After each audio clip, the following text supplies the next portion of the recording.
this, they've got some steel folding chairs out there. Which you're taking place. I'll be back. This is not my computer, so. See the button at the bottom, don't we? With the arrows? Oh, yeah. Okay.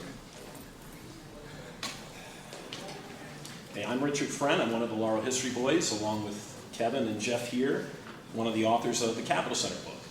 I'm a graphic designer by trade, so I also designed the book and all of our publications. I had a particularly fun time writing and laying out the section on pro wrestling at the Cap Center because that was something very close to my heart growing up. As a kid in the early 1980s, my friends and I were hooked on pro wrestling.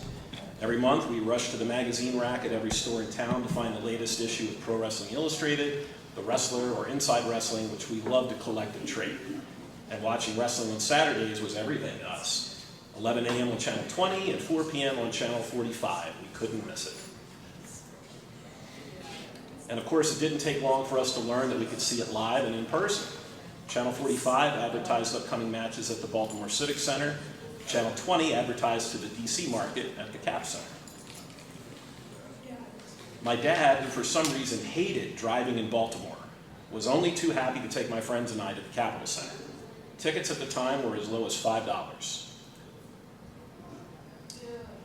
The very first live wrestling event I attended was this one, on June 27, 1981. It was also my first time ever at the Cap Center. The main event was WWF champion Bob Backlund. They had lost a W by that time. Backlund was defending against King Kong Mosca. But I was there to see Mil Mascaras, who I thought was like a real-life superhero. Now, speaking of Mosca, he actually wasn't the only King Kong on the card that night. If you look on the ad near the bottom there, you see the name Chris Cannon. He later changed his name to King Kong Bundy. He had a full head of hair that night, and he lost the match to the tiny 5'7" Rick McGraw. Around that time, one of my friends somehow discovered that the Capitol Center published a newsletter called Pro Wrestler that they'd mail out for free. All you had to do was call and give them your name and address. Finding this was no small achievement, considering this was long before the internet, and we were only about 10 years old. To this day, I still don't know how he became aware of it, but I'm grateful that he did, because I love these things. And these things, I've got some samples up here, they also have the Landover address on it. Having these newsletters arrive right in our mailboxes was always a huge thrill. And unlike the wrestling magazines available on the newsstands, not everyone had access to these. So they immediately became a hot collectible commodity in my neighborhood and at Deerfield Run Elementary School. A regular feature column in each issue was Against the Ropes by Harvey Smilovitz. He knew exactly how to tee up each upcoming match, which meant that we kids couldn't wait to get to that ticket center window at Hex to get our tickets for the next event.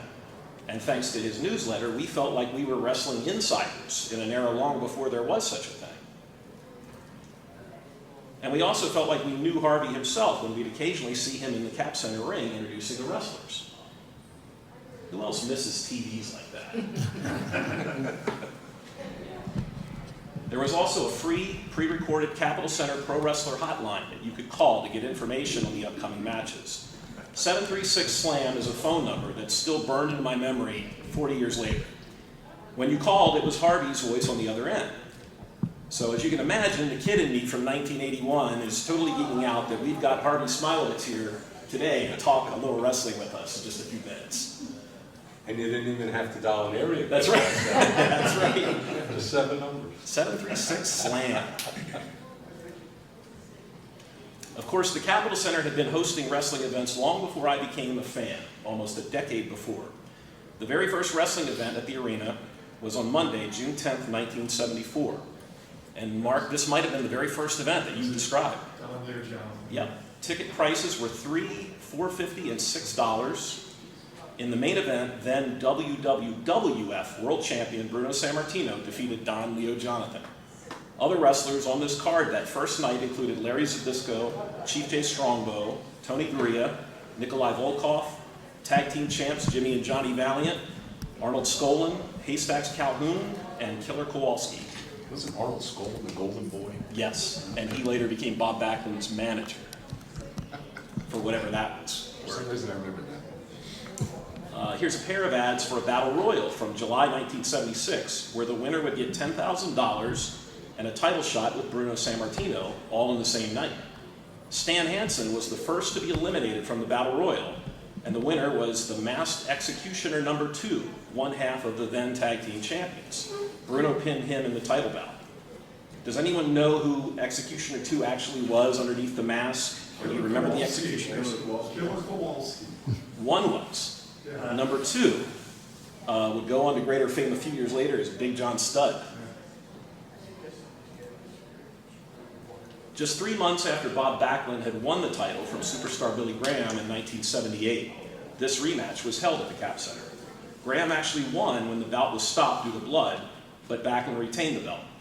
Advertising was a lot looser back in these days. You'll notice how it named Superstar Graham as the ex-champion, but they still used the photo of him holding the belt. That summer of 1978 saw additional rematches between Backlund and Superstar Graham, as well as Dusty Rhodes facing Graham in a main event. Somebody must have complained about that previous ad, because here they cropped off the belt. They're using that same photo of Superstar Graham. This led to a bull rope match between Dusty and Superstar Graham, with special guest referee Gorilla Monsoon, quote, to keep the wrestlers in control. And that's an unflattering photo of Gorilla Monsoon over there, but as the referee. Dusty won the match via a countout. You'll also notice that by 1978, ticket prices had started to climb just a bit, a whopping $4, $5, and $6 now. At a time when it was still rare to have a black wrestler main eventing a card, Ernie the Cat Ladd received top billing at the Cap Center for 2 consecutive events in 1979, against Dusty Rhodes in March and versus Bruno Sammartino in May. Ernie even scored a win over Dusty that day, another match that was stopped for excessive bleeding. Dusty was synonymous with excessive bleeding. Known for its promotional events, the Cap Center hosted an autographed poster night for their final event of the 1970s. The first 5,000 fans in attendance received this poster and had the opportunity to meet Ted DiBiase, Larry Zbyszko, Tito Santana, and heavyweight champ Bob Backlund for autographs. And tonight, we present, by special request, what Jim Vance has made me show you, the great rematch between Andre the Giant and Killer Khan. Let's go to the Cap Center. You know that Andre wants the Killer, yes. Andre went right after Killer. Hey, Killer had barely gotten in the ring. Andre doing vicious damage. The Andre butt. Andre now grabs Khan's ankle. Remember, it was Khan who broke Andre's ankle. Look at Andre as he has the Killer's ankle and says, I will do to you what you did to me. The referee, anytime the referee dared to interfere, of course, Andre quickly would chase him out of the way, say, don't bother with me, referee. Tonight I will do to Andre, or to Killer, what he had done to me. Look at this. Get out of here, referee. Let's see that Killer do this. Remember how you're serious stuff here. Don't mess with Andre when he's anxious, right? All right. Now, he kicks him out of the ring. Well, Killer made a mistake. He came back in to a reverse body slam. Wait, there was more. Andre with a suplex. You know that Andre could have knocked himself out. Did it happen? Well, we'll show you that tonight at 11. Also, when we join you tonight at 11, we'll tell you. That's how you set it up. Like I wanted to come on at 11 tonight. Again. I love hearing Jim Vance in the background too, because he always kind of had to humor Jim Vance with the wrestling. Moving into a new decade, a major feud in 1981 saw Andre the Giant battling Killer Khan. After Khan had kayfabe, everybody knows what kayfabe is? Like maintaining the secrets of wrestling behind the scene. He had kayfabe broken Andre's ankle. In reality, Andre had broken his ankle getting out of bed, I think. The feud culminated in this Mongolian stretcher match on October 17th, in which Andre, of course, emerged victorious. And we had that clip, which was a bonus because another highlight of this era was the late, great NBC4 sportscaster George Michael, who would frequently showcase wrestling action from the Capitol Center, which I don't think any other local sportscasters did. From that same time period, earlier in 1981, here's champ Bob Backlund facing Killer Khan in the Cap Center ring. You'll notice there are no logos on the turnbuckles or advertisements on the canvas. Despite today's overly produced wrestling shows where the matches are filmed like a big budget action film, it's kind of ironic that wrestling from this era was arguably more cinematic. At least at the Cap Center it was, with its dark, smoky atmosphere and the spotlights trained on the ring itself. By 1983, the WWF ring at the Cap Center had the classic red, white, and blue ropes. Here are a few photos from some very good seats. We've got George the Animal Steele, Gorilla Monsoon on the mic at ringside, Nature Boy Buddy Rogers with Jimmy Superfly Snuka, and a steel cage match between Andre the Giant and the aforementioned Big John Studd, which was another great feud from the early 1980s. That feud effectively ended on July 23, 1983 in this steel cage match at the Capitol Center, when Andre did something few thought they'd ever see.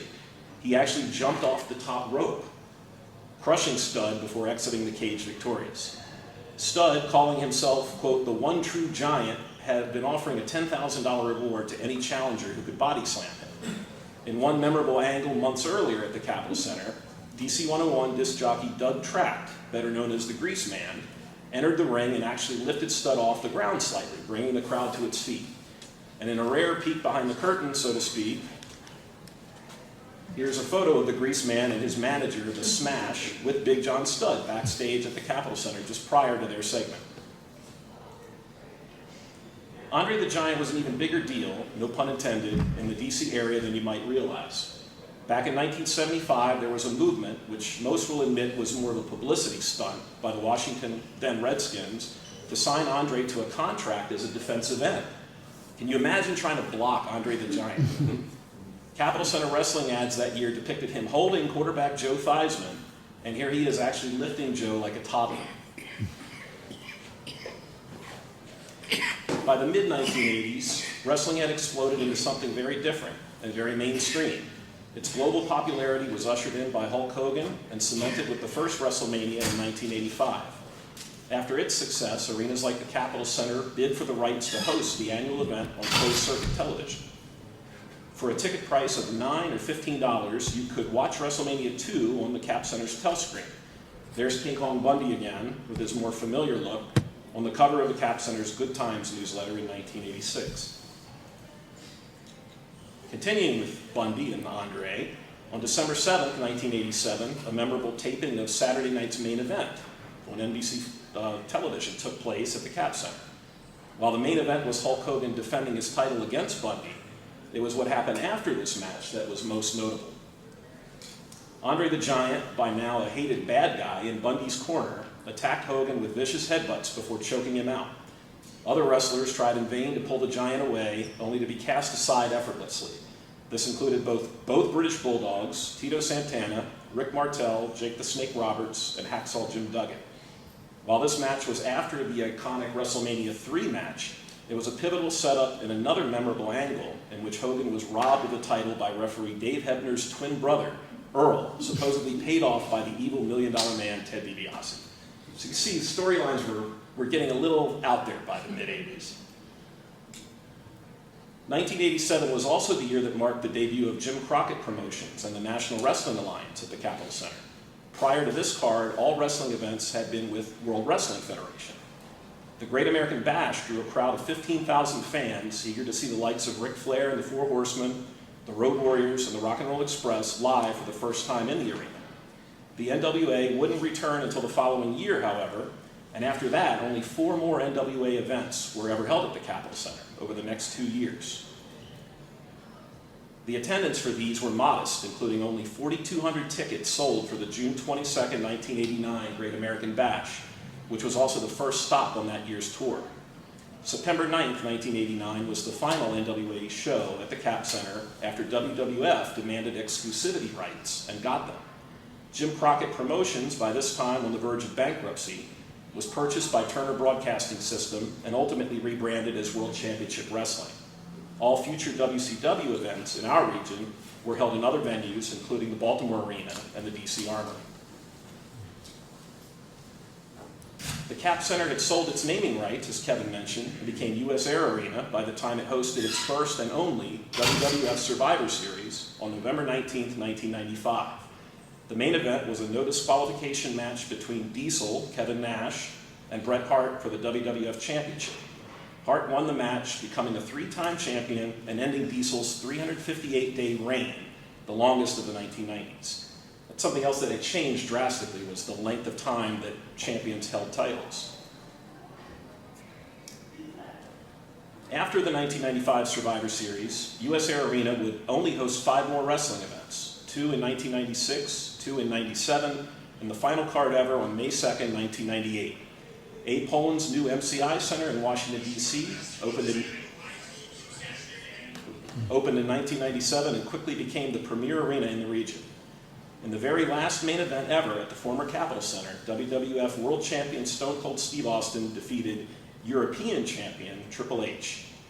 Other wrestlers on that card included Bradshaw, Barry Windham, the Headbangers, the Quebecers, Jeff Jarrett, D'Lo Brown, Owen Hart, Farouk, Steve Blackman, Goldust, Mark Marrow, the Legion of Doom, Road Dogg and Billy Gunn, Kane, and in a fitting send-off for that final night, The Undertaker.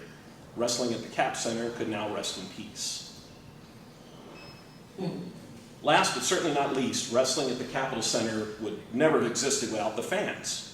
Throughout its entire run, and even for events that weren't exactly marquee matchups, wrestling fans in the DMV showed up for the experience of seeing the action live and up close. There were no season ticket holders in wrestling, but a particularly dedicated group, wrestling superfans if you will, made the effort to secure front row seats as often as they could. They became fixtures at ringside, playfully engaging with the wrestlers at every opportunity. That's my high school science teacher and Silver Spring resident, Herb Desmond on the left. A young fan named Fred Kreutzer IV was a regular attraction at both the Capitol Center and Baltimore Civic Center in the 70s and early 80s. Sitting at ringside, sometimes with his parents, in a Dr. X mask and shirt, he became one of the most recognizable and memorable superfans, even being invited into the ring on occasion, something that would never happen today. He was featured in a 1982 issue of the American University student newspaper, The Eagle, after a Capitol Center wrestling event. Another young fan, Rusty Brown, was quoted in the article. He said wrestling makes him forget about some of the problems of everyday living. When you leave this place after the match, you want to take on the world. Your heart is pumping, your blood is rushing. Sometimes Rusty lets his emotions get the best of him. He said on more than one occasion he has gotten into fights after leaving wrestling. The reason for Rusty's fighting is very clear and just in his mind.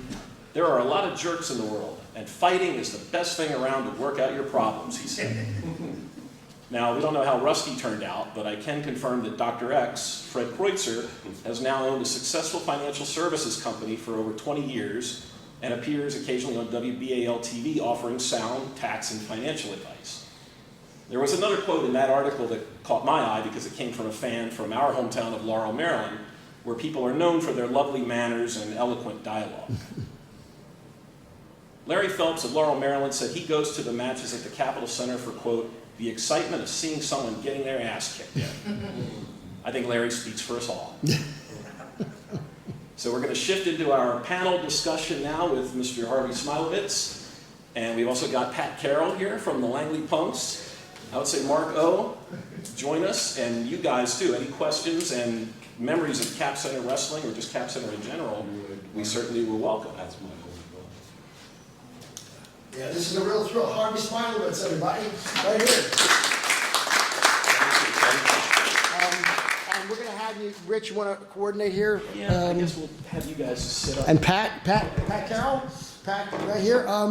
This has been a big, important part of these events, is having each one of these book stops has a special subject. So this is the one for professional wrestling. And we want to have people who were actually there and can tell firsthand what it was like, and in this case, actually work for the at the Capitol Center with the wrestling organization. I'm going to, and also, by the way, before you leave, I know we've had some people. Be sure to sign your name at here at the and email so we can keep in touch with you. I just want to throw a couple things out because Rich had mentioned, and other people mentioned about the Pro Wrestler magazine and how I got started. There used to be an announcer, Marv Brooks, as you all know, at the Capitol Center. He did hockey and basketball and boxing and wrestling. And then one time, Vince McMahon Jr., who had taken over for his father, he came to some of the matches. And he told the people at Capitol Center, when Marv got in the ring, and then George Animal Steel got in the ring, and George was a little guy, and Marv, as we know, was a big guy.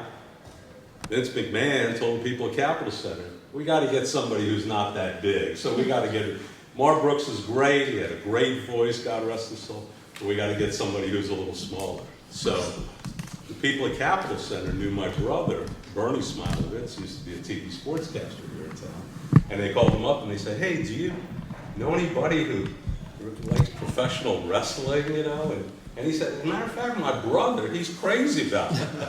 I used to watch it when I was a little kid. And the way I got hooked was my dad used to watch this in our living room on the TV. And my brother and I would go to sleep. And we'd go to sleep, and then we'd hear something so loud that we'd wake up and we'd walk into the living room, and there's Dad, snoring on the couch. And I see these guys, what I thought was beating the hell out of each other. I said, wow, I was hooked, which a lot of people get hooked the first time they see it. So that's my first love for professional wrestling. But getting back to my brother, he calls me up and he says, hey, Capitol Center is looking for an announcer. Would you be interested? And I said, great, no problem, love to do it. So I called them up and go over there, and it was great. They bought me a tuxedo, and we started doing the Pro Wrestler magazine. And the reason why we started doing the Pro Wrestler, because attendance back then was, I would say probably an average, this is 1980, probably an average of 6,000, 7,000, 8,000 fans. And you've got this big arena, and you want to try to sell it out. So what they would do at the arena, they would hand out, when you walked in or one of the stands, they would have a piece of paper and say, subscribe to the Pro Wrestler, give it to your friends so everybody know about it. And it was really a gimmick to get people like Rich hooked that, oh, they're coming back in a month, So that was the idea, give away this little magazine. So they called me up and they said, hey, you're doing the announcing, would you write some articles for this thing? So I said, great, it was a blast. I was a young kid right out of college and had a good time with it. So started doing the matches, everything was great, and it kind of came to an end one day when I was in the ring, and every time I would get in the ring, and I'd start the shtick, ladies and gentlemen, people would boo me and, just go, get out of here, you bum. So one time there was a match, it was, if you're going back to the old days, Tony Gurria against Iron Mike Sharp, if you remember him. Tony Gurria, All-American, not All-American, he was Australian. New Zealand. Right? New Zealand, okay. Good guy, everybody loved him. Iron Mike Sharp was a total schmuck. He'd have something on his arm, right? You all know about that, right? So he gets in there and he's beating the hell out of Tony Gurria, and Tony's like dead.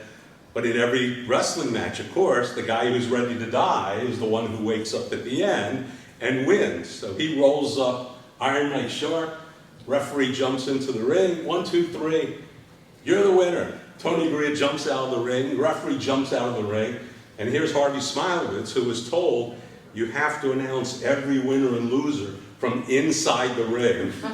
I'm like, oh God. So I got to climb up the stairs, and I get into the ring, and I've got the microphone, and the Iron Mike Sharp is like 2 inches away from me, just staring at me. And I go, and the winner is, and I pause for effect, and I go, Tony Gurria. I swear to this day, I don't know what happened, but the next thing I remember, my head is face down on the ground, and I wasn't part of the script, that wasn't me. What script? And this guy, Iron Mike Sharp's got this like size 12 boot on my head, and all I remember is yelling, don't you hurt me, I'm gonna sue you, I'm gonna sue you. At which Tony Gurria, who's already near the dressing room, and here's the crowd going crazy, comes running back to the ring, jumps in the ring to save me, and I look up, and it's like Rock'em Sock'em Robots, they're going back and forth. He chases the bad guy out of the ring.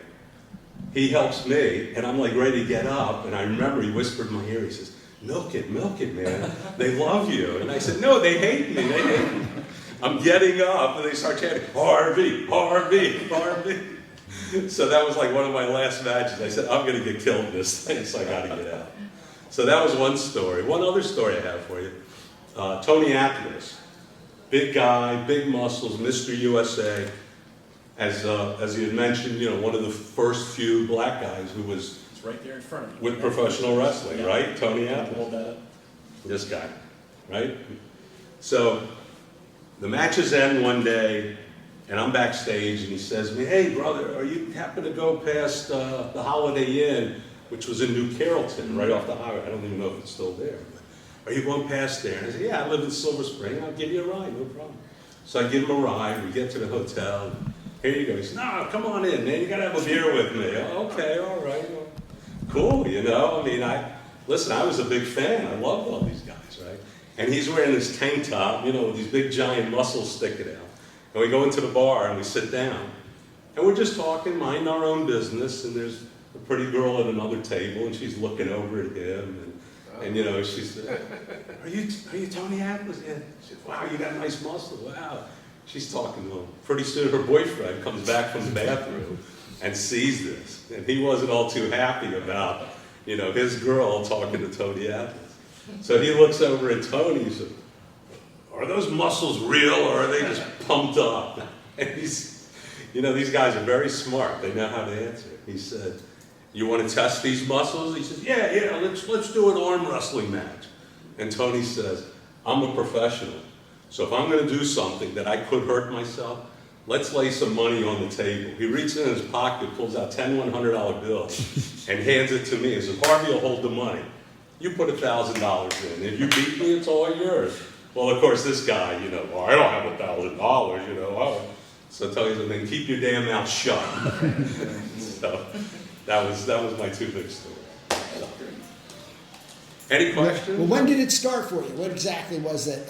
What year was this? That was right around I started around 1980. I did it for like 3 years, and then, like I said, one of the last few matches, you know, with the what's his name, with the arm bar, you know, he knocked me down, and like I said, I don't remember to this day.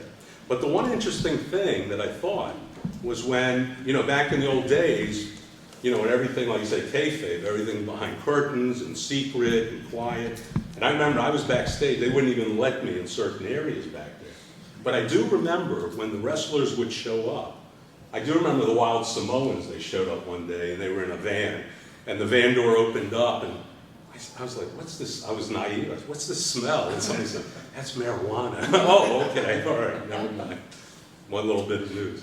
But every wrestler who would show up would have to go backstage in you know, like this little office area they had back there, and they would have to meet the doctor because there was the Maryland State Athletic Commission back then, and you called this a legitimate sport. Well, you have to pass the test. The test was, I remember because I saw Andre the Giant back there once. And he said, "Hey, come on back here with me." I shook his hand. I felt like it was a pillow. You know, the guy's hand was so big. He said, "Come on back here." I walk with him back there to the doctor, and the doctor takes his blood pressure. "When did you wrestle last?" This was Saturday night. "Oh, this afternoon I was in Philadelphia." You know, they wrestle in Philly at 2 o'clock or 1 o'clock, and then drive down to D.C. and then wrestle in the evening. "This afternoon, how's your blood? How's everything?" "Good, good." "Okay, thanks. $20. So each of them had to pay $20, I assume. And if you multiply how many wrestlers there were and how many cities they'd been to, how much cash this added up to, and I'm sure McMahon and WWF, you know, had to pay for all this. So now, when they say this is not a sport, but this is now entertainment, you're cutting out all these athletic commissions, you're cutting out all these doctors. So I always thought that was one of the reasons why they call it entertainment and not a sport. So, piece of trivia. I got a question. Yes, yeah. One thing, back in the 1960s, Mm-hmm. and I came across a lot of stuff when I was doing rock and roll research. They used to take out these big ads in the Washington Daily News and build Joe Turner Arena. Bruno was the champ from 63 to 71. Right. And he wrestled, you know, the baby faces, the good guys, and the heels. And actually, I did see stuff where he headlined there against Bobo Brazil Wow. and Ernie, the big cat lad in the 60s. But anyway, talking to people who were involved in promoting these shows and so forth, back in the 60s, Mm-hmm. it was always a cash transaction. They'd bring the house in, and they divided it up by percentage. So Yep. the main eventers would each get 10% of the house. The thing I always wondered, It's a legitimate question too. The Capitol Center started in '74. It was a mixture of the old school way of doing it. They hadn't gotten into the soap opera thing because they never did promos at the live shows. It was just the matches, and the pressure was on you to do a good job in balancing the crowd. When you were working on it, you said you started in 1980. Were they paying, do you remember or recall if they were paying the wrestlers, any employees like yourself, in cash or by check? I was getting a check from Joe Holman, who was with Washington Entertainment. So they would go to him. He was like the local guy. But I do remember seeing, like Chief Jay Strongbow, and back then he was not in the ring anymore. He was an agent. Right, and he would carry this, what they call the Money in the Bank briefcase, one of those metal briefcases. And he'd go in there and he would hand each one. I would see sometimes, handing like, pack of money. So, yeah. They didn't do contracts with these guys until late 80s or Correct. early 90s. Correct. If you didn't show up, you didn't get paid. That's how they right. controlled it. That's right. And they would just hand them the money. And I still remember one of the people for WWF who used to come to the matches. He would come to the arena and he would have like a car with all kinds of, back then, T-shirts and magazines and all kinds, and they would just bring all that crap, lug it from arena to arena, and he would bring all that, and like one or two of his guys would take all that junk and, go upstairs on the concourse level, and they'd set up a stand, because Capitol Center didn't sell that stuff. They brought their own stuff, and they... What changed wrestling was the cable and the pay-per-views, Yes. and that started, and the promoters had to start doing contracts. Right. And whole cash deals. Well, you saw the picture that Paul had put on the screen. That's only because USA Network used to pick up a show called Tuesday Night Titans, and that was Gorilla Monsoon doing the commentary, and they just happened to pick up a couple of Capitol Center matches, which if you go to YouTube, I was telling, Rich, that if you go to YouTube and you Google Capitol Center Wrestling and my name, Harvey Smilowitz, you can actually pull up a couple of matches on there back from the old days, and that's how we got that.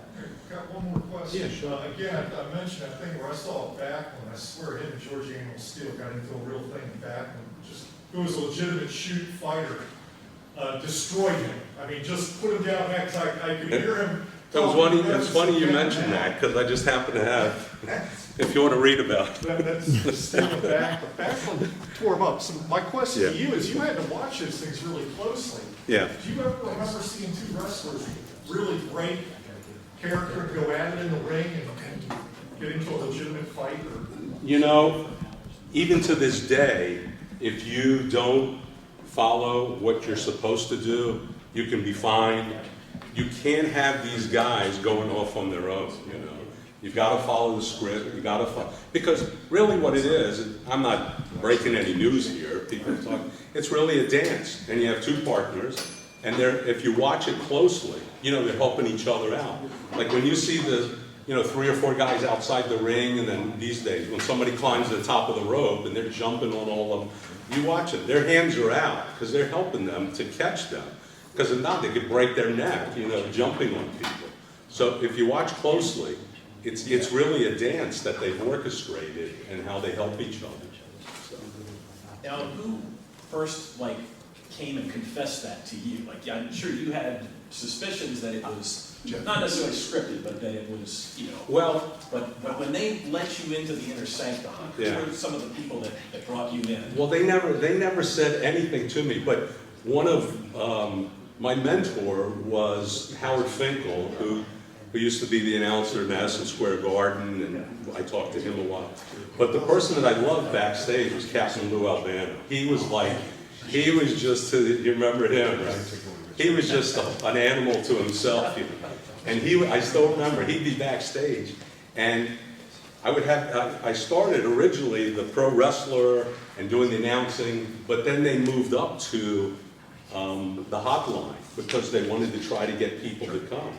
So we developed the line 736 Slam. And what I would do is I'd go backstage and I would do interviews, with people. And I would have these people like Captain Lou Albano, and he'd give me interviews. But I used to like watching him because he would always give Vince McMahon Jr., he'd always give him crap. And he'd always, like Vince would be backstage, look at that, you know, living off daddy's coattails, you know, he'd be screaming all kinds of crap. That's what, you know, they were all just crazy guys. But it was always interesting, because I always had, you know, the front row seat right there, because I'd have to, you know, climb up into the ring. And I would watch him closely when they started beating up on him. And I never knew about the blood, you know, back in the day. I didn't know about that. But if you watched him closely, you could see how he would take, they used to have a blade, you know, taped to the thumb. And if you watch closely, after he got hit a couple times, you'd see him go down, and he, you know, like swipe his forehead, and it was like, then he comes up, oh my God, and everybody's like, oh, it's a blood capsule. It's not a blood capsule.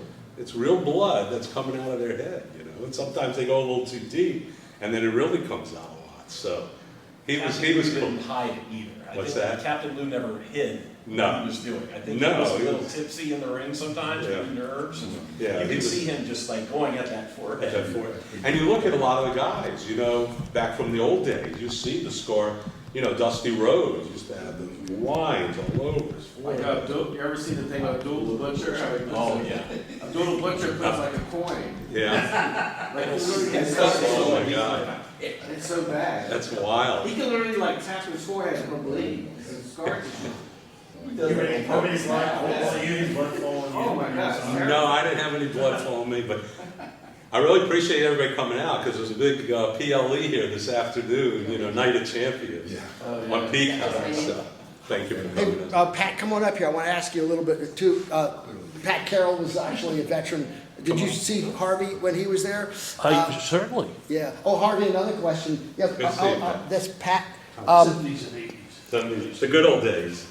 Well, Pat was not only was I thought you guys could talk a little bit, but also Pat was there for boxing night, 10-cent boxing night. Oh, cool. He was there for 10-cent.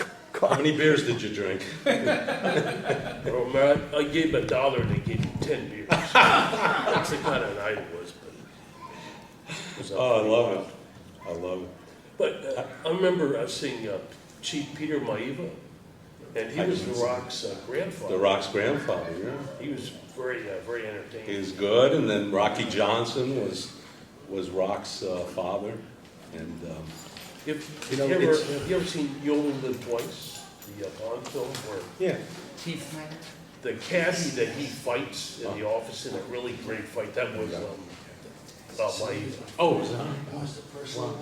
67. And he died very early. too. Yeah, he had cancer. He died young.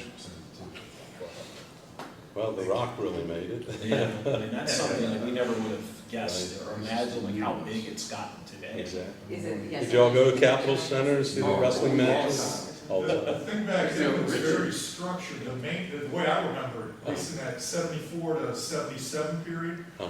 you had the preliminary matches, 4 or 5, and at the time Bruno was a champion, before he lost it to superstar Billy Graham around 78, or they gave him another run, but he was much better in the 60s. But at the Capitol Center in the 70s, when Bruno was a champ, they always seemed to let the main event go about 30 to 40 minutes. I would say 25 to 40 minutes is the longest match. Yeah.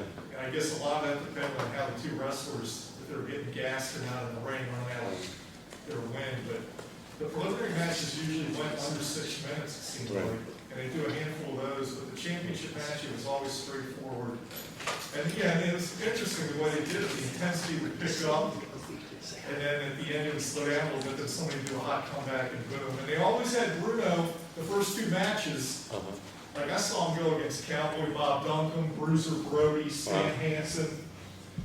The first 2 matches, one would be a disqualification, the other would be a double disqualification, and the third match, over the 3-month period would be Texas Death Match or something like that. Gotta set it up. But they did the loop. People don't realize that they were doing, WWE as it's called today, they used to say, well, it's just a Northeast company. Right. Wasn't like the NWA, but they covered 12 states. They were doing the same series of matches from, actually, they actually went as far as Richmond, Virginia times, but through DC, up to Philadelphia, the Spectrum, New York, you had Nassau Coliseum, Madison Square Garden, Pennsylvania, all the way up to Maine. And they would have Bruno go against the same guy. I remember I used to subscribe to the wrestling newsletters and correspond with people, and I think at one point against Cowboy Bob Duncombe, who was a great talent who's now forgotten, but he was a big guy, he was about 6'7" Texan, and I think I tallied up, they wrestled 27 different times over a 3-month period, main eventing all over the Well, you gotta East. remember, back then there was no internet. No So internet. People didn't communicate with each other. So you could take the same match from Capitol Center and run it in Philly and run it in New York. And I'd ask them once in a while, where were we this afternoon? Oh, I was in Philly. Who were you wrestling? Who do you think? You know, same guys, I mean, it was all the same shtick, you And know. the TV shows were geared differently. They wrestle a few matches, and you'd have Vince McMahon come out and do interviews, Yeah. a little 5-minute segment, and then it would just be the matches. They didn't have big soap operas and all this drama that once the cable came in. So, Yeah. whereas, you know, it was like interviews were 90% of the show, and the actual in-ring wrestling, they tried to gear it towards the pay-per-views. But it was a whole different era. It's the same thing. Two guys getting in the ring and trying to beat each other after death, but the way they marketed the whole thing. Well, Capitol back- Center was unique for what they Yeah. were doing in the mid-70s. A little bit of old school, you know, moving towards the new era. Well, they would, you know, the old TV styles were, it would be the same show and they would send the tape to DC and send the same tape to Baltimore and the same, but they left holes in there where McMahon would do interviews, you know, coming to Capitol Center this week, and, you know, and he would do an interview, and then for Baltimore he'd do a different interview, for Philly, and they would just drop those, you know, interviews into the Well, shows. Mark, and the other thing, if you're doing a ring announcing during your time there, main event time comes around, and that's always a big match in the card. Did they ever brief you ahead of time, telling you how many minutes the two guys were going to go? I wasn't on the inner circle, but I would see how the referee would talk to the wrestlers, and you know I was still, you know, way on the outside. I was allowed to go backstage. I'd see the guys arriving. Like I said, Andre took me in the, you know, dressing room one time. But other than that, I wasn't part of their group. You I had was to pay close attention to those matches. You couldn't be screwing around. The match comes to an end. It's like, where's Harvey? right. Well, I had, you know, my seat was right there front row, and if they got thrown out of the ring, I'm like, oh God, let me get out of here, you know. But no. Did you ever have any dealings with Baron Mikel Simplon? No, he was a little before my time. Oh, okay. Yeah, he was more 70s, I believe. Who was Yeah, that? Baron Mikel Mikel Simplon. Yeah. 60s and 70s. From the Isle of Malta. Is that where his wrestling school is? He actually was from Malta. Wow. I looked that up. He was a popular guy in the 60s, actually, and then, He was one of the dirtiest wrestlers out there. well, he had like 70 or 71, he was tag team champs with King Curtis, if you remember that, and those guys, I remember one time. Chief Jay Strongbow and Sonny King. I mean, I was a kid, I remember all this stuff. I remember one time the Capitol Center, they wanted to try to get it to the next level, so they did a one-time class thing where they had me talk to a group of people, and people pay. I mean, people were coming like from Pittsburgh down to DC because you got a ticket, you got to see Harvey, you got like an hour lecture, and then you go to the matches, and Harvey will take you backstage. So we did all that. It was about a group of 20 or 25 people, and it just so happened Hulk Hogan was on the card that night. It was like 83, it was like the end, you know, for me. And I had these group of people, and I'm backstage with them, and I see Hulk Hogan walking by. A couple of guys, can you get his autograph for me? And I said, hold on, let me go ask him. So I go over and I say, Hulk, I said, hey brother, I said, you know, hey, you did a good job announcing. Yeah. I said, a couple of people want some autographs. He said, yeah, sure, bring them over. So a couple guys started walking over to him. Pretty soon, the rest of the group said, well, if they're getting an autograph, I want an autograph too. And everybody like bum rushed him, you know. He got so freaked out that instead of being gracious and after he did one or two, oh, you didn't tell me all these guys, and he just like walked away. And you know, I'm standing there holding the bag, and these people are like, what an asshole, you know, so. They were right. No, Actually, No, you're right. I got a phone call for that one. So Right, so Bill Hanrahan actually took that class, I think. 'Cause he asked Harvey about this class. Wow. So so how did that work again? it was through, I think, American University. It was like an open university class. So you sign up with American University. You know, like in the summer, they do all kinds of classes. Open University, I remember that. Open University, Yeah. remember They that? had brochures. Yeah, anyway, so I that, don't know how that came to me, but I remember. so they set up through you. So they said, yeah, Harvey's going to teach this class. It'll be 1 hour or 2 hours or whatever it is. And, you know, I went up there and told them all my stories and then picked up a couple of, you know, like wrestling, you know, tapes from some goofy stuff. And you brought them all to the Cap Center? And then they all, well, that was, the class was like one Recreation, evening. the time is now 2:47, and family basketball is now over. If you're inside the gym, please We proceed gotta to go. the exit and No, so- return all equipment to the front So, desk. Thank you very much. So what happened was, then we were all supposed to meet that Saturday, you know, for wrestling. And then I told them, you know, all the people that I had instructed or was with, and I said, Saturday we'll all meet, you know, right where the like media entrance was, because that's what I loved about Capitol Center. They had the media entrance, and I also, you know, worked in sports at the time, WTOP radio back in the day, because I worked. My brother was a sportscaster on WTOP and then on Channel 5, and I was his producer for his talk show. And so I loved, you know, go in the media entrance. From there, you can go downstairs or wherever. So they all came in with me, you know, 25 people. They all had their tickets, and they all, you know, whatever. And then I said, when the matches are over, I think they were all in the same group. I can't even remember. But as soon as it's over, come to where the curtain is. Because you remember in Capitol Center, they had the, you know, curtain there where the wrestlers would come in and out and walk down the aisle. And we all met there, and we went in the back, and there was, you know, a couple wrestlers, very cool, you know, signed autograph. Yeah, no problem, no problem. And then Hulk walks out, and then everybody's like, we want Hulk Hogan's autograph. You know, let me go ask him, because, you know, he's a big shit, you know, so we got to make sure, you know, so. So you weren't you weren't in your tuxedo. You were. No, I was in my tuxedo. You were in your tuxedo. Yeah, because I announced that night. Oh, you did. Oh, yeah. So they got to see you announce. Yeah, they got to see me announce, and then afterwards the whole thing. So they got to see Hulk Hogan. So, So you were a fan before you. I was a big started. fan. I still am a fan, to be Yeah. honest with you. You know, my wife hated it. My current girlfriend hates it. Everybody hates it. But no, like I said, you know, when I was about 5 years old, I snuck down in the living room. My dad's asleep, and I'm watching these two guys. You know, like, what are they doing here? Are they beating the hell out of each other? Like, wow, this is really cool. I like it. And, you know, when you see the moves and you're a kid and you're impressionable. And I just got hooked. I mean, the very first time I saw it, hooked right away. You know? Who were some of your favorites, and did you ultimately end up working with them? No, I love Bruno. I used to watch him all the time because that was back in the 60s. And then when Larry Zbyszko turned on him, I was like so heartbroken. Like, I didn't know about it, you know, even then. I mean, I'd watched it for years. I knew it wasn't real, you know. I know it was, you know, well, not, I shouldn't say not real, but, you know, they're not there to hurt each other, you know. But when Larry turned on Bruno, I was like, oh my God, this really happened, you know. And so, but that's how they get you, man. They hook you. I don't know if you ever listen to Sirius Radio. There's a channel on there. It's called Busted Open. It's all about wrestling. And now they're going to go, believe it or not, they're going to go 24/7 because the popularity is so unbelievable.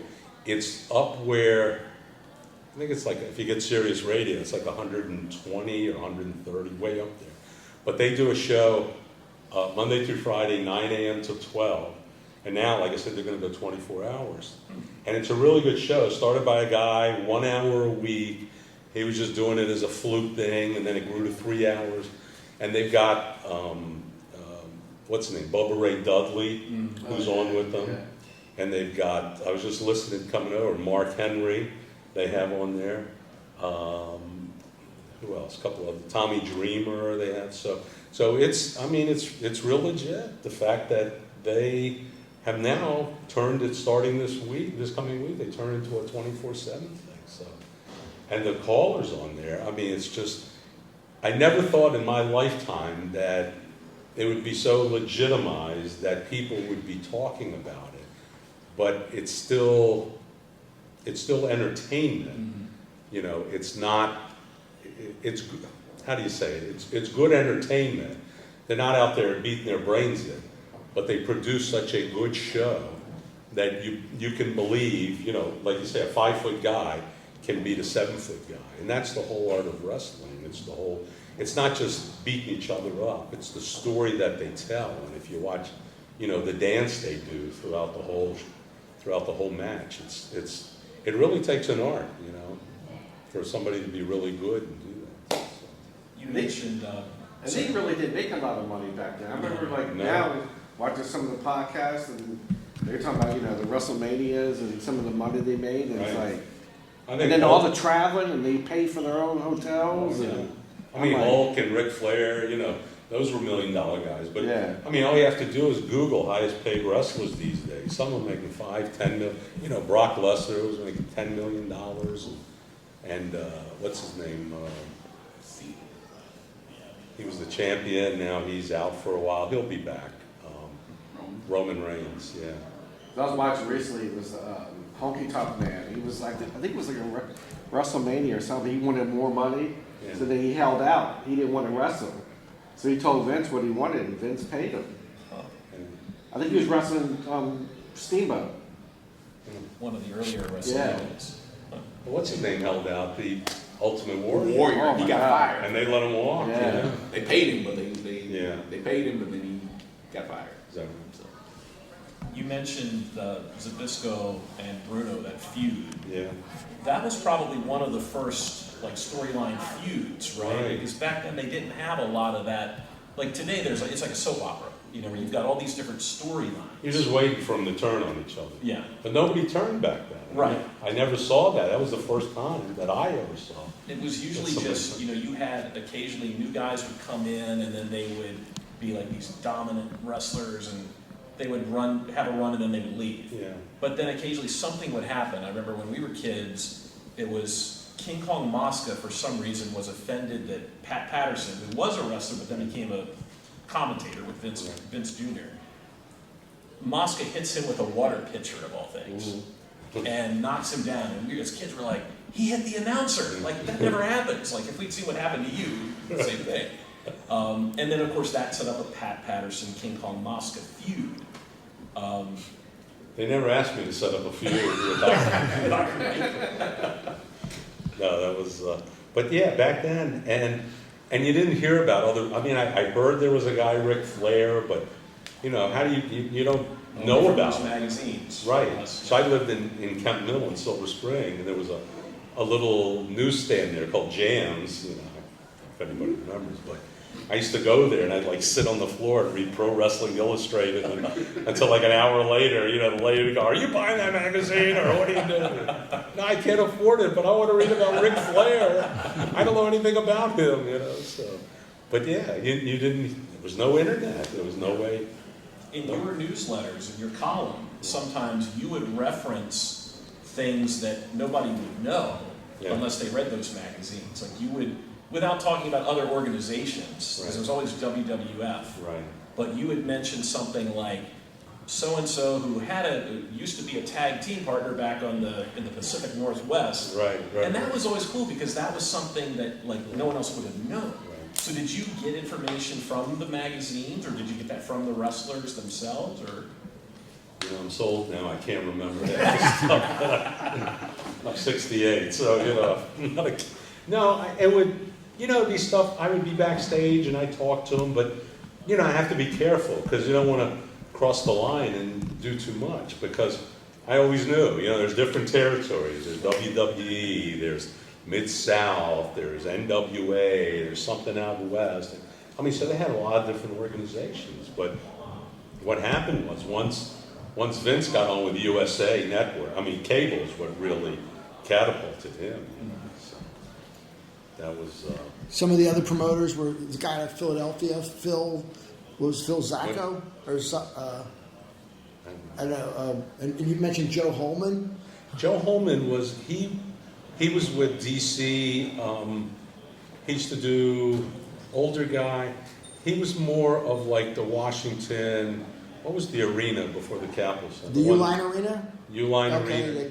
Down there in Washington Northeast. Coliseum? Right. Washington Coliseum, right. yeah. So he was really big then. And then when it went to the Capitol Center and took it to the next level, he was kind of they're trying to move him out, but they're like, okay, you take care of Harvey, So So I used to get my tickets from him, and Did you ever interact with anybody else at the Cap Center in management, or was it just all yeah, for? just wrestlers that I would, you know, talk to. Like I said, Tony Atlas, Lou Albano, Tony Gurria. You know, a lot of the good guys were really nice to me. Did you ever interact with any of the female wrestlers that were kind of few and far between? Yeah, they kind of kept to themselves. Yeah. The only one who was really mean to me was, what was her name? Vashon. Luna Vachon. Luna Vachon. Yeah, and she'd paint her face, and she'd come in the ring. And, I mean, she would just like start with, "What are you looking at?" You know, and I'm like, "I'm okay." You know, I mean, it was like, who can draw the most interest and who can start the most crap, you know, to get people going crazy. But yeah, I mean, I saw Moolah once, but she just kept, most of them they kept to themselves, because, you know, it was a real fine line then, because, you know, back then, nobody knew, there was no such thing as sexual harassment, you know, so they were very careful, you know, not to get too close to the guys, because what are you going to do if something happens, you know, who's going to believe you, you know? So I always felt the girls were very careful and very private, not wanting to go and get too involved with the guys, because, you know, until Harvey Weinstein, I guess. Yeah. What about the midget wrestling or the dwarf? I was going to say the same thing. Yeah, the Sky Low. Yeah, was that? Did Oh, you? the little people. The little people. The little Right, people. right. Did they have that at the Cap Center? They, once in a while Once in they a while, came, okay. yeah. Yeah. Yeah, you know, it was a sideshow. Sure. But you never really talked to them. And most of the wrestlers too, they would, you know, hang back. Like, I don't know if you've been backstage Capitol Center. So you got the arena, then there's the curtain, and then if you pull back the curtain and you go inside, now there's the dressing rooms, you know, the Bullets and the Capitals, and then there's little side-like offices. So most of the guys would hang back in those offices, and there was a guard there to make sure even I couldn't, you know, cross in there unless somebody brought me in there for whatever reason. But the times that I walked in there, I saw, you know, when I went in with Andre and like I said, the doctor, you know, take his blood pressure and take his $20, and then I'd see Arnold Skoland or Chief Jay Strongbow with the I call it now the Money in the Bank briefcase, you know, and there'd be like little packets in there, you know. But it had a combination lock on that briefcase because there was something big in there, you know. But they open it up, pull out, here's your envelope. So, and I remember Tony Atlas when I went with him to the bar that time. He pulls out they all had the envelopes. He pulls out an envelope, pulls out the, you know, $10, $100 bills to arm wrestle the guys. So. Well, when you were growing up, Harvey, did you used to watch wrestling on Channel 5 on Thursday nights? I don't remember Channel. I remember Ray Channel Morgan 20. was the announcer. Who was? Ray Morgan. He was the TV announcer, not the Yeah. ring announcer. It doesn't. My era was more like Channel 20 and Channel 45. And Channel 45, you know, you couldn't just punch it up. You had that round antenna, right where I live, and I'd have to sit there and turn it and twist it. And I'm missing the match, damn it! It was from the Coliseum. The Coliseum. But I'm a little older than you. So Yeah, that was probably 60s and 70s. Yeah. No, mine was Channel 20 and 45. Those were great days too. Yeah. And then as I got older, and I got, when I moved to New York, Madison Square Garden TV, I remember at midnight, I'm flipping around one night, and there's something that comes up that says ECW, and I'm like, what the hell is this? If you've never seen ECW, Oh, it's violent. oh my God. Those guys damn near kill each other. Right? Stack the tables and fire and barbed wire. Stop being Somebody would give them professional the wrestling. memo. It was like all high spots and then blood. Crazy. Like that was They it. set each other on fire. Right. That was good. Oh. And I watched the thing at midnight because I used to do TV sports in Albany, New York. So I come home, 11:30, and then 12 o'clock, turn it right on. My wife, are you coming to bed? In 2 hours, I'll be done. I mean, that was crazy stuff. I'll tell you another forgotten aspect. This is probably late 70s, 79, maybe 80, Capitol Center. Andre the Giant was at the Capitol Center. They had somebody back when there's somebody working a main event. And Andre was supposed to be the last match. Apparently, whoever he was supposed to wrestle didn't show up. So they stuck in a replacement wrestler, Pinky Larson. And he has a Wikipedia page. The only time I ever heard of this guy. He was all of 5'4" and weighed about 140. going against Andre. It was a comedy thing where Andre couldn't keep a straight face. Is it a squash match? Yeah, these guys were like joking in the ring, but Andre did. He was in there for 5 or 6 minutes, and he just Pinky was hitting him in the kneecaps and this stuff, and he was just booming. So Andre wins. Everybody goes home. Me and my buddies are sitting out there. We'd stay in the seats until they kicked us out, then we'd go back and meet the wrestlers in the parking lot. Sure enough, another forgotten aspect of wrestling is the ring. Who breaks down the ring? Who sets up? Out comes, about 10 minutes after the matches are over, clean everybody out comes Pinky Larson and one of the referees, the guy who reffed most of the matches, and they broke down that whole ring like total pros. Yeah. In like less than 10 minutes. I'm thinking, Jesus, man, I don't know if they just like pulled him off the ring crew just for that one match or what, but we tried talking to him. And I just remember he said, I'm from North Carolina. I said, I've wrestled before. Yeah, right. But there he was finishing up the card with Andre the Giant and then breaking down the ring. But that was an art form unto itself. I'm curious how those guys got paid. I guess they paid them cash, but it was like 2 guys did the whole ring, packed it up, and boom, and guys came out and carried it out. And they were done really quick. Well, back then, you didn't have all those jumbotrons and all that pyrotechnic stuff going on. As far as I can tell, it's not Capital Center staff or employees either. It was like somebody affiliated with that particular. Right. Well, WWE, they would bring their own people in, and they'd bring, the ring and a couple of trucks and a couple of guys, and they'd be out there like they would break down. The Capital Center people would break down from a hockey game to a basketball game. They'd have to pick up the floor or put the ice down, and it was the same thing. Listen, they do that, 365 days a year, so everything is like clockwork. Pinky Larson. I told him, he's got a Wikipedia. Do you remember that one? No. I don't remember. Well, I never saw him on TV. It was just he showed up at the Capitol Center Oh, my one God. match, and then we're sitting there like, look, it's Pinky. Pulling the turnbuckles off. It was We have like, to find him if he's still around. Cool. Is he still around? Or is he? I have no idea what happened, but somebody put something on the internet on him. Cool. Pinky Larson, Larsen, I think it was. He was like So you have a some- good guy. You have some nice pictures in your book about wrestling. We've got some of the pro wrestler newsletters. Oh, in there too? Yeah. Okay, cool. Yeah. Got a few. Did you ever work with Blassie? Was he ever around? Freddie Blassie, I saw him back then. He was another tough guy, who would, Or I guess the managers, the Grand Wizard, Grand Wizard. I remember when I was working on, I started working WTOP radio. So I was working my brother's show, and then Bernie left, he went to Channel 5, he started doing TV, and there was a guy by the name of Phil Wood who started doing the talk show on WTOP. And on Saturday afternoons in the middle of July at 6 o'clock, there weren't a lot of people listening to talk shows. So he'd say to me, get us a guest, get us somebody. And I knew all these guys, so I had the Grand Wizard's phone number. His name was Ernie Roth, nice Jewish guy down in Florida, So I call him up, he said, Ernie, you got a half hour for us? For you, Harvey, I got whatever you need. He'd get on the radio, he'd get on, and he'd start stoking the fire. And I'm telling you, within 5 minutes, those phone lines would light up. I want to talk to the Grand Wizard. I want to talk to the Grand Wizard. It was just, those guys just know, whatever school, however they teach them, they just knew back then, and now it's more sophisticated, but they just know how to, get things going and get people going crazy and get people interested and bring them out.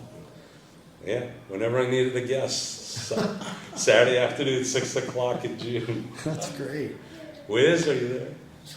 Yeah, that was. I was like the Grand Wizard Spittle when he was being interviewed. And he's all talking over the place. Ernie Roth, good guy.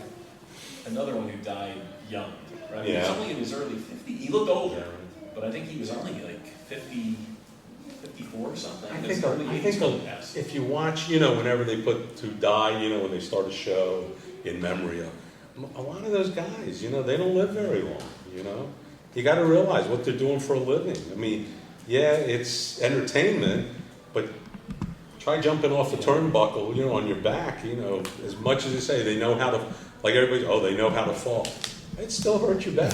You're still going to feel it. And just the traveling alone, Right. it just take a toll on you. and with no insurance at the Yeah. time. Oh, yeah. And no medical insurance, unless they pay for it themselves, I guess. Then the steroids and everything else took a toll on a lot of these guys. I remember I was doing TV in Hartford, Connecticut. So wherever I did TV, once I got into it full time. When I left WTOP Radio, I went to Hartford, Connecticut, spent a few years there. Then went to, I went to Albany, New York, then Hartford, Connecticut, then Cincinnati, Ohio. That was my last TV job. But when I went to Hartford, and they would, come into town every so often, and when they come to town, I would just call up the announcer, my mind's not working right, Howard Finkel.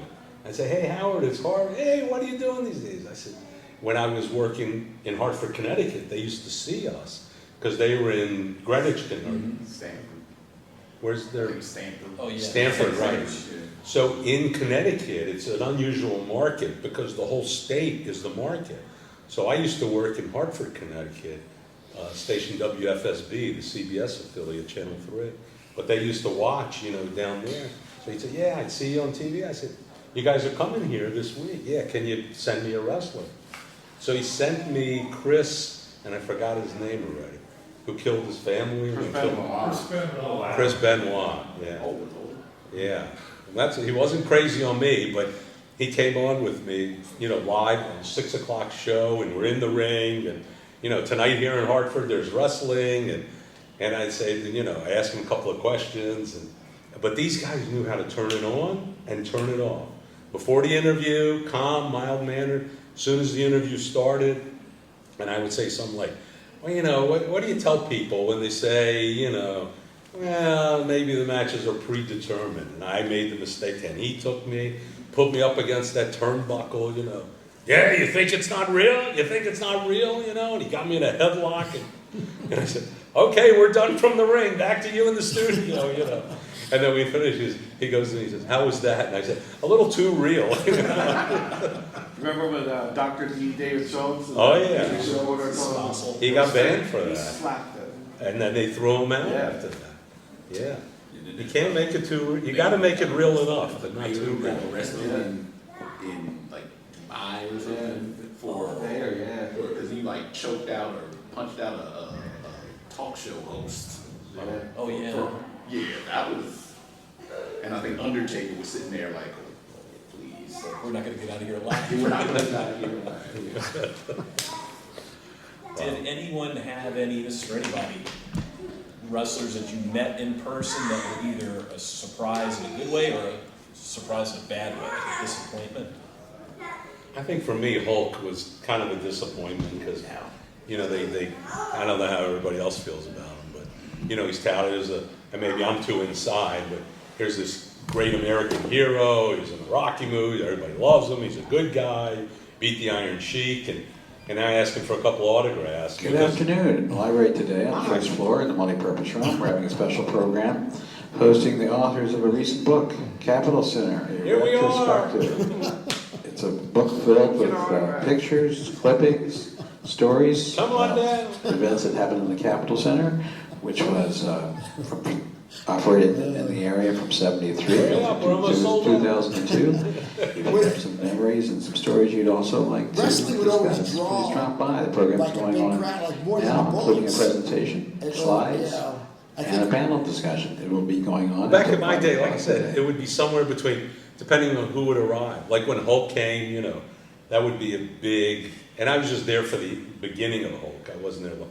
But my era was more Bob Backlund, they get 7,000, 10,000 maybe, back then. But I loved, the fans are great. You'd have, like there was always the old lady at ringside, would be, jawing with the guys, and it was just a kick. I mean, the whole thing it was just for me, it was just a fun time back then. Did you have fun with it? Oh, I loved it. Yeah. In the 70s, they draw more like 3,000, but it started to get, as the Yeah. 70s wore on, more and more people. That's all, they were drawing attendance, 3,000? That's what it looked like to me. Yeah, yeah. I mean, we had, I think about somewhere between 7,000 and 10,000 names for the pro wrestler, but it was a great little gimmick, because like you said, you would look forward to the next match, and they were coming every 4, 5, 6 weeks, you know. Now, they're in all over the world, so they come to DC, what, maybe twice a year, maybe, if you're lucky, you know, maybe Baltimore once or twice. But They cut down on doing live shows, they call the house shows. Right. There's so much emphasis on. right. Well, they can't travel that much. I mean, it used to be you were always on the road. You know, all these stories, if you read all these stories about all these guys, you know, their families destroyed, marriages ruined, you know, because these guys just lived on the road The the whole whole time. nature of wrestling has changed now. The emphasis is on matches that are under like 4 minutes. Yeah. And they're choreographed so badly now. It's just like literally like a dance routine. Well, and if you look at like today, you know, you've got, you know, the Night of Champions. There's 5 matches, and like, you know, people are actually paying $40 to watch 5 matches, or you watch it on Peacock for. Back in the old days when they had the 40-minute main events, it's going to happen doing wrestle. Just get a guy in a headlock on the mat and catch the breath. That's out now completely. They don't want any wrestling. They don't want the crowd getting bored. It's like action. You got to get back and do the promos. Well, now they don't do many unknowns either. It's always the 2 superstars who are really Name over. attraction against Main attraction. Yeah, I mean back. Yeah, there were no jobbers. I mean, even though it was always No Johnny Robs. no. I mean, you have 6'10" one-man gang versus Bill Smith from accounting. Let me ask you guys, because you're big wrestling fans. Do you watch AEW, or does that do anything for you? No. Going in and out of Yeah. it. No. I gave up after the turn Hulk Hogan heel. So you can't do that. I'm still saying taking my vitamins, saying my prayers. Hulkamania's run a while. They killed him. It was about 30 years ago. They turned him heel, and I'm like, hey, you can't do that to Hulk Hogan. I don't care how much of a jerk the guy is. They just couldn't stand out. I was one of those that loved that part of it though, like because nobody was expecting Hulk Right. Hogan to. And that whole faction, I mean, WCW was beating WWF for, In the ratings, it was like 86 weeks. That was, what's his name, big claim to fame. Eric Bischoff's big. Bischoff's big claim to fame. And then he's out of business, so it wasn't. It's what have you done for me lately? Did you ever have any ideas of working directly for WWF or another federation? I thought of WWF when I talked to Finkel, you know, Howard Finkel, and I'd say to him, you know, if you need me to like travel and go to different, you know, cities, I'd love to be here, you know, because now they have a traveling announcer, you know, what's her name, that girl, Alicia's on Monday nights and with the wild hair. She's cool, and then on Friday night, what's her name? I know Lillian Garcia's. Right, Lillian's out. Samantha Irvin is out now. She's out. I don't know The one, Alicia, what's her name? She's got that wild hair. Pretty African American girl. Great voice. And then on Friday, I just don't know. I just don't know her name. okay. And then on Friday night, there's a guy there.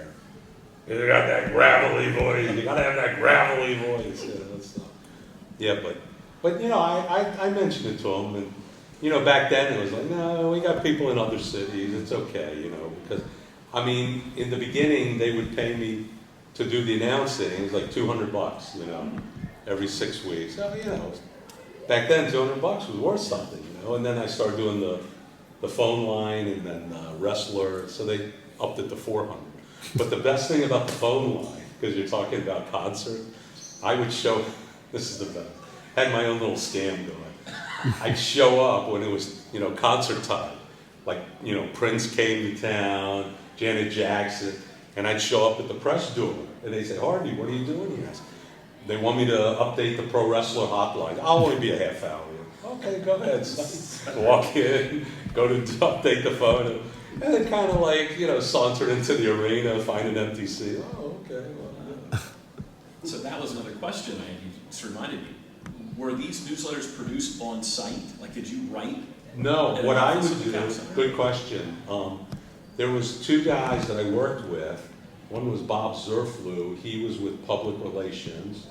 And Greg Tenite, he worked under him. And so I probably wrote, I didn't write the whole thing, probably not 75% of the articles I wrote, and then Greg would write, you know, some little things here and there. The one that had my picture on it, of course, I wrote that, but it would be like, you know, like a newspaper. I'd give him my copy, I'd write it, and he would edit it, you know, however he saw fit.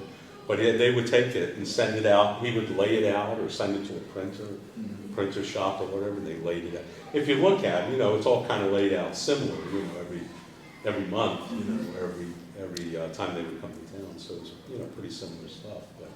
But the recording you had to do. Recording, I had to go there to the Capitol Center. Oh. And it was great, because when there was a concert, I'll show up now. And do it. Wait, so I'm not ashamed. You know. were those the ideas of the, because Bob Zerflew was the director of publicity Right. and communications. So the wrestling hotline, that recording and wrestler was the internal, was their ideas? Yeah, you know, they always wanted to up the game. It was always like, okay, now we got you announcing, how can we up it? Okay, so that was Zerflew and Tenite, the public relations people at the Capitol Center. And they came to me one day and said, we're, you know, for this match tonight, we've got like thousands of sheets, and we're gonna hand them out to people, you know, when they walk in, so they were at all the entrances, and, you know, we'll get their name and their phone number, and it's like, hey, get this, you know, be kept up to date, free newsletter, free information.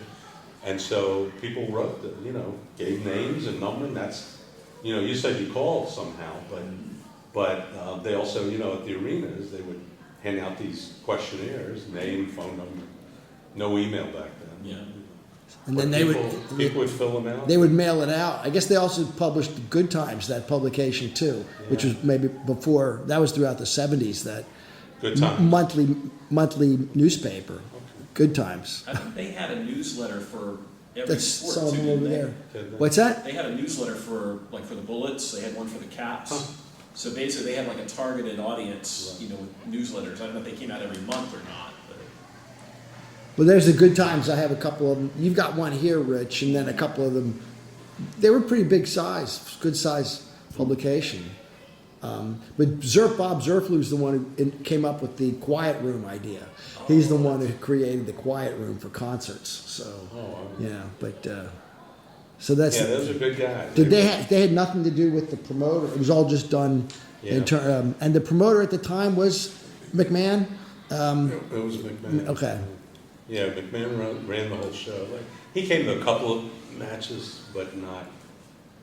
It was my luck. He came to one match and saw what's his name doing the announcing, and he said, "He's bigger than half my wrestlers. You got to get rid of him." So, Mark Brooks, great guy. He did Bullets, he did Capitals, he did boxing, he did wrestling.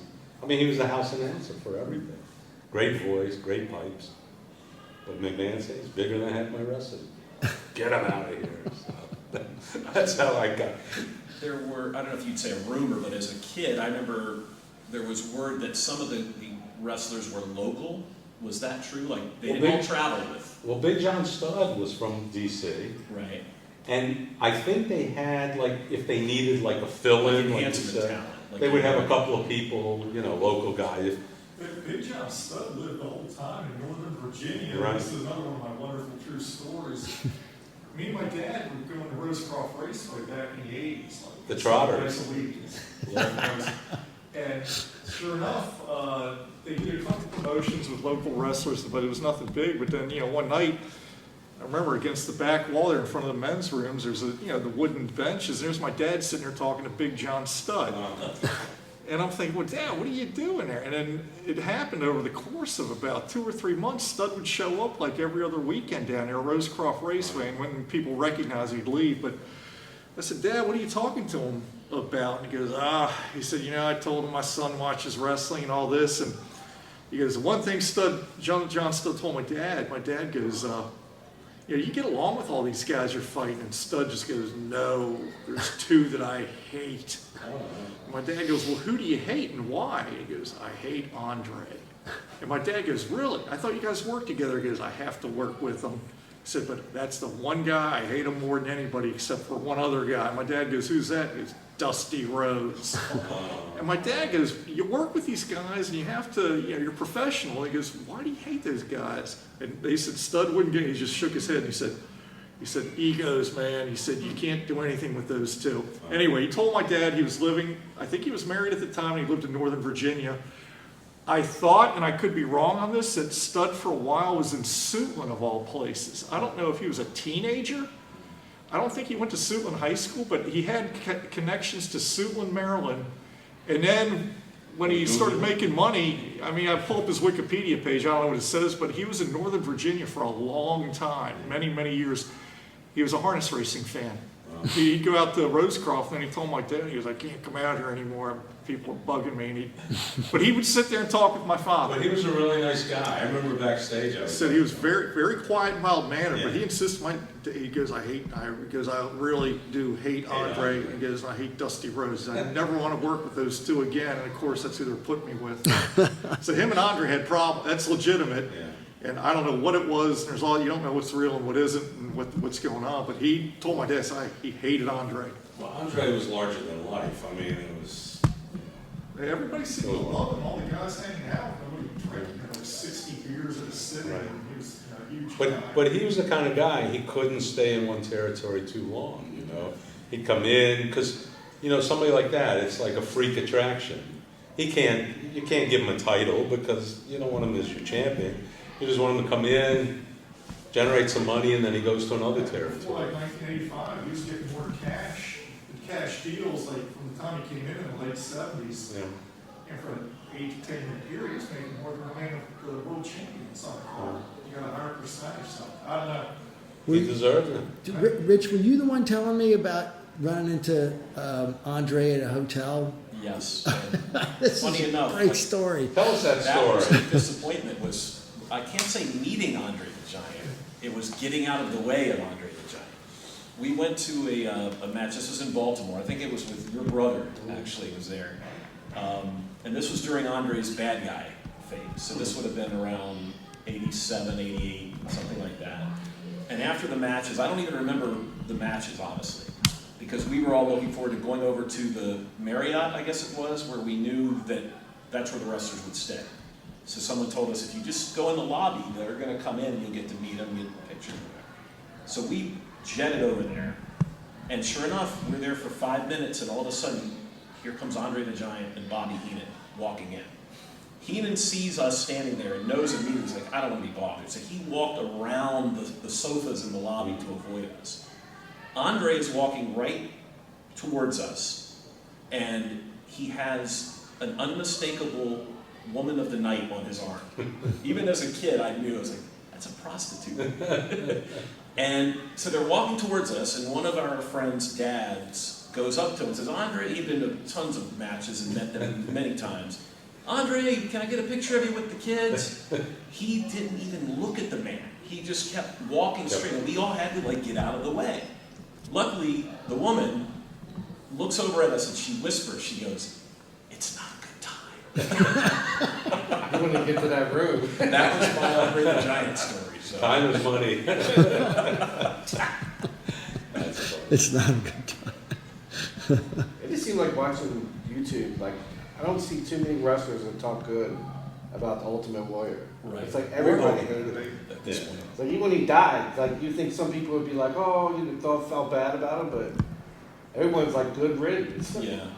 What is it, Beyond the Ring Yeah. on Vice? It's a really And he good used to series. make all those videos about Hulk Hogan and called him a cheater Oh, yeah. and all this stuff they like, didn't like each other. he'd be sweating. Yeah, you tell something was going on with him, but yeah, that was they brutally Yeah. tore him apart in that episode of Ultimate Warrior, even though he passed away. But I mean, that's everybody chooses their path in life. He made some decisions that probably shouldn't have. But There's a lot of episodes at on Vice TV. yeah, You know. are there any that they haven't done that you think they should do? They've gotten quite a few of the ones that I remember. Yeah. I would like to know about, those little guys like Johnny Rods, Yeah. People like that. I mean, how they, I guess, George the Animal Steel was a school teacher in Detroit. Right. So, these days you can't be a school teacher and be a wrestler. Right? So For years, he wrestled part-time in summers only. is that right? So he was a football coach and a Yeah. PE teacher Something. in Michigan. We started like in the 60s, but he only wrestled from like May to September. That was it. And then when he retired from that, he was already getting up there because at that time he hit age 40. He kind of looked as being over the hill. But Right. they did Fuzzy did a program with Macho Man Randy Savage and Elizabeth and all this. And Steele was already in his 40s, and Macho Man Savage, who was another, real wacko from what they're saying, he hated Steele. I don't know, but Steele turned into a comedy wrestler. But he started off, he was a legit badass heel in the 60s, and people thought he was a psycho. He never talked and had that look, but they kind of turned him into a clown towards the end, but they kept him employed, and then he became an agent, for years after his years as a wrestler were over. So he made friends with McMahon or somebody in there and stuck kept around. everybody around, because you gotta have people who are loyal. You can't bring in insiders. Yeah. It's all family runs. But I for think it was you, Bret Hart who said that he didn't like George Steele because he said he was a Stooge, yeah. He would always tell He'd whatever snitch the guys everything were doing out. in the back. George Steele would go and blab about him. Interesting. Was your brother a fan? Not at all. I think that night when we snuck down, my dad was asleep, and I'm sitting there watching, and my brother was like, oh, what is this? He knew the names, Right. just enough to be, I know Hulk Hogan, but to sit and watch it. But I guess George Michael was pretty. He must have been among the first, Yeah. news sportscasters who really took it seriously enough Right. to air it and Well, he cover was- it. airtime. Yeah. He was smart enough to see that niche and realize that, there's a following. And if you bring something to somebody, maybe somebody's going to tune in, Like you said, when he teased, coming up at 11 and the ending. So George was a great showman. He knew how to grab the audience. He knew how to, with the highlights and all that stuff. So. There is a clip of you in your Hartford days interviewing Macho Man. Oh, yeah. Yeah, if you Google Harvey Smilovich, you'll find a lot of crazy stuff. And I love, at the end of it, when you he's already walking away, Right. and you throw it back to the desk. Denise. And you say, back to you, Denise, and then you hear him a mile away, back to you!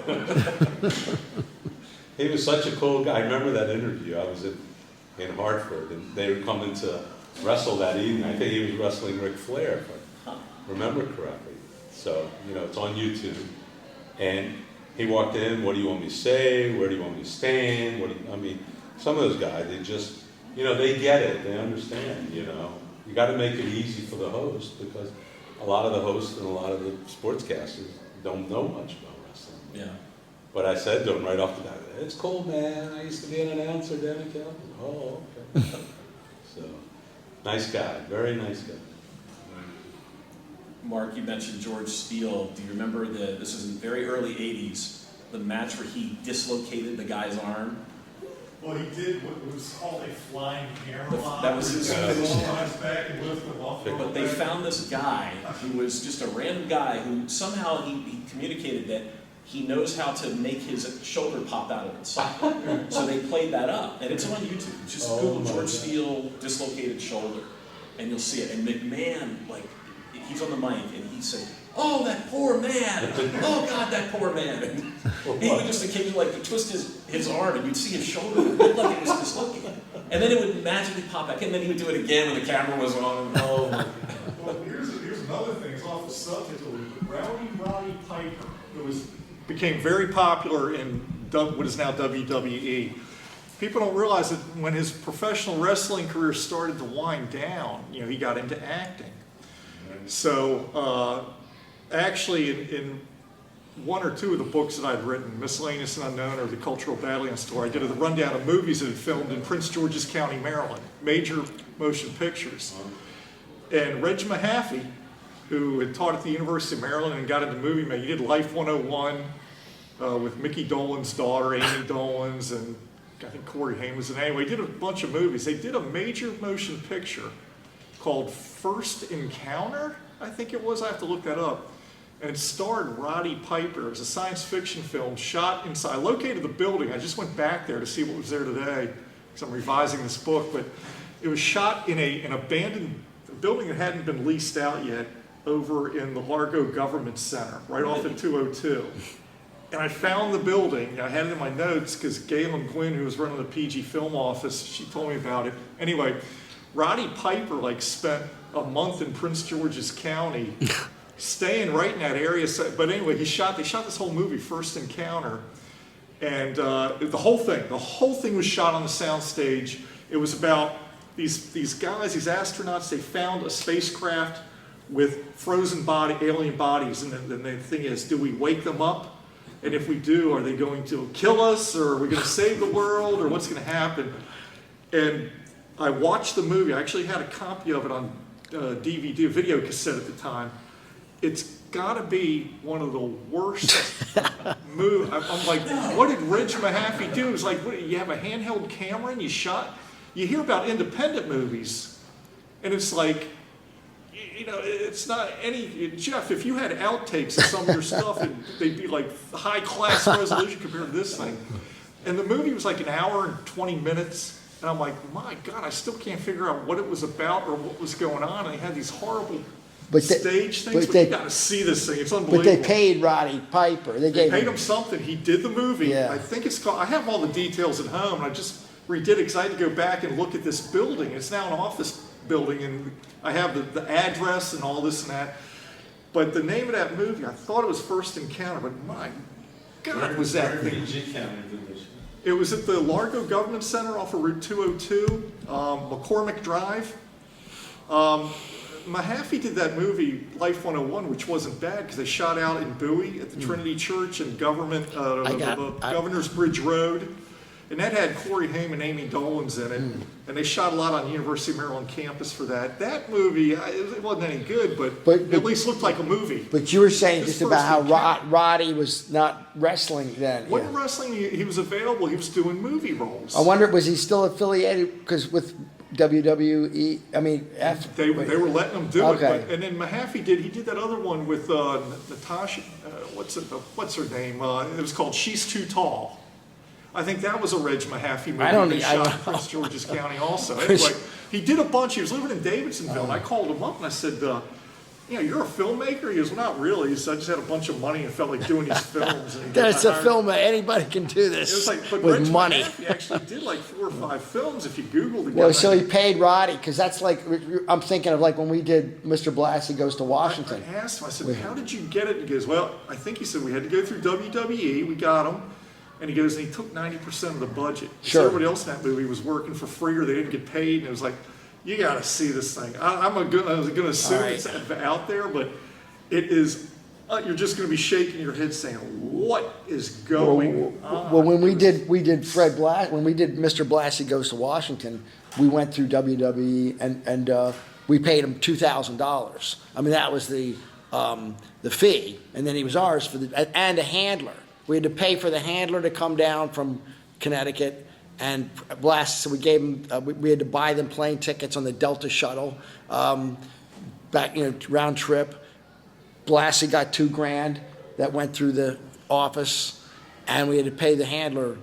Well, we didn't pay for him. He just came because he was on the payroll. Yo, Blassie, you got product out of that. Yeah, of course. That is like one of the best Yeah. videos. My father, he always loved Ernest Borgnine on the Bus. He loved that before we even knew each other. He loved that thing. The Blassie thing, he was on through the whole production. There was no downtime. He was great on the camera. This Roddy Piper movie, I swear they filmed it in one room. You got to see it. It's just, this is actually amazing. Now we're all going to check this thing out. And I'm like, what kind of script did they have? Or was he just winging it? But anyway, Roddy Piper, pro wrestler. Well, he went on to farming other himself films. out to anything He was that in came along. he was other films too, right? They He was retired like 4 times from wrestling to film movies. Because that started in the 80s. Because it was like WrestleMania 3, I think, was supposed to be his retirement match against Adrian Adonis. Yeah. And then it was like, then he was back a year later. And Probably needed money. And just, nothing wrong with that. Like John Cena.